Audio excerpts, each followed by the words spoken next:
Tiempo con las escrituras es un espacio diario para conectar con Dios a través de su palabra. En pocos minutos podrás leer, reflexionar y dejar que la Biblia ilumine tu corazón y tu camino. Imaginen, por un momento, que estamos frente a un relato que nos habla de las dos caras de la voz divina. Hay palabras de Dios que acarician, que envuelven como un manto cálido en días de tempestad. Y hay palabras de Dios que cortan, que atraviesan el corazón como una espada afilada. Hay silencios de Dios que son paciencia, un tiempo de espera, de oportunidad, de mano extendida. Y silencios de Dios que son sentencia, el momento en que la balanza se inclina y la decisión es irrevocable.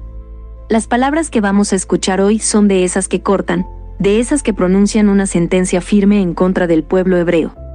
En aquellos días, Dios habló por medio de su profeta Ezequiel, y le dijo a su pueblo: Yo, el Señor, he hablado, ha llegado la hora y no me contendré, no cambiaré de parecer ni tendré compasión de ti. Serás juzgada por tus acciones perversas, dice el Señor soberano. Estas son las palabras del capítulo 24, versículo 14, de su libro. Este mensaje resuena con una severidad que nos incomoda hoy, cuando estamos acostumbrados a un evangelio suavizado, a palabras que solo murmuren consuelo. Pero las palabras del Señor son lapidarias. No me contendré, no cambiaré de parecer ni tendré compasión. No es el grito airado de un déspota que ejerce su poder por capricho. Es la sentencia solemne de un juez justo, que ha agotado todos los recursos de su longanimidad, que ha esperado y esperado, hasta que ya no pudo más. Para entender realmente esta palabra, debemos llevarla a su contexto dramático. Ezequiel profetiza en un día crucial, el mismo día en que el ejército babilónico sitia Jerusalén. Dios le ordena que narre una parábola cruda, visual, difícil de olvidar, una olla oxidada, corroída por el tiempo y el uso, llena de carne, un símbolo de la ciudad corrupta, puesta al fuego hasta que el agua hierva y la carne se consuma por completo. Ese óxido que cubre la olla no es solo metal enmohecido, representa la sangre derramada injustamente, la idolatría que ha alejado al pueblo de su Dios y la violencia que ha manchado el nombre de Jerusalén. Y Dios declara con claridad: saca la carne trozo por trozo, porque el óxido no se irá de ella. Como se lee en el versículo 10. Pero esto no es el primer aviso que recibe el pueblo. Durante décadas, Dios envió profetas uno tras otro, clamando al arrepentimiento, como lo recuerda Jeremías en su capítulo 25, versículos 3 y 4. Ezequiel mismo había actuado parábolas escandalosas, que hicieron pensar y sentir a su pueblo, como las que se cuentan en los capítulos 4 y 5. Ha llorado públicamente, ha rogado por ellos. Pero Judá respondió con un endurecimiento progresivo: lo que has profetizado no sucederá pronto, dijeron, según el capítulo 12, versículo 22. Porque la paciencia divina no es infinita cuando la confunden con indiferencia, cuando la toman como un permiso para seguir en el camino del mal. Dios no retira su compasión por capricho. No la quita porque haya perdido el amor por su pueblo. Se retira porque ya no produce el efecto que busca, el arrepentimiento.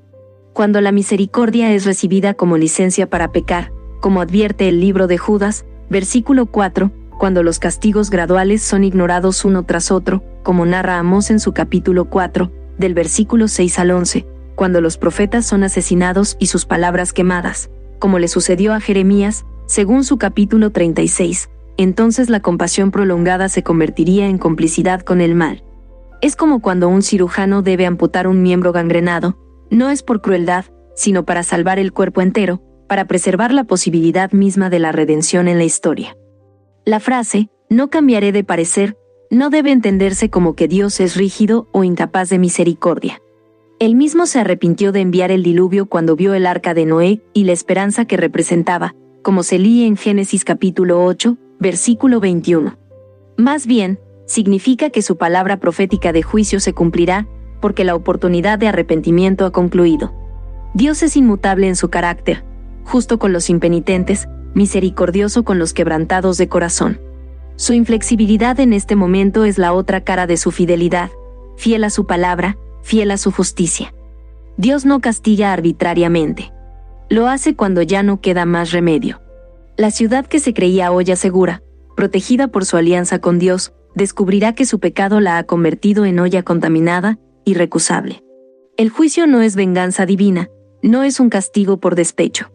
Es la cosecha inevitable sembrada por décadas de idolatría, de injusticia social, de desprecio a la alianza que habían hecho con su Dios. Dios permite que el mal recoja su propia destrucción, como quien suelta las riendas a un caballo desbocado para que experimente el abismo que eligió seguir. Pero esta palabra severa adquiere su pleno significado cuando la miramos a la luz de Cristo. El mismo Dios que dijo, no tendré compasión de Jerusalén rebelde, en el Calvario, en medio del dolor de la cruz, clamó, Padre, perdónalos, porque no saben lo que hacen, según Lucas capítulo 23, versículo 34. ¿Es una contradicción? No, en la cruz, Dios no dejó de ser justo para ser misericordioso. Fue misericordioso siendo justo. Allí, el juicio que todos merecíamos cayó sobre su Hijo inocente. Hoy, este texto nos confronta con una verdad que no podemos evitar. Dios es amoroso, pero también justo. Nuestras decisiones tienen consecuencias que alcanzan más allá de esta vida. Así que examina tu corazón en este momento, ¿vives en obediencia a su palabra, o acumulas juicio por desobediencia? Arrepiéntete mientras hay tiempo, confiando en la gracia redentora que sigue al juicio, como la restauración prometida en Ezequiel 36.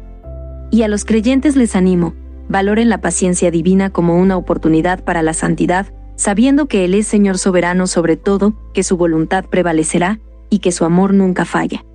Y juntos, podemos orar.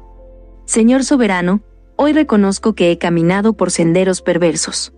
He confundido tu paciencia con indiferencia y tu silencio con aprobación. Gracias porque en Cristo el juicio que yo merecía ya fue ejecutado. No endurezcas hoy mi corazón. Que no espere a que la compasión se retire. Que corra ahora a la cruz, mientras la puerta sigue abierta. Amén. Envíenos sus sugerencias y comentarios a nuestro correo electrónico ministerio@jesusislife.net. Este programa es una producción de Jesus is Life.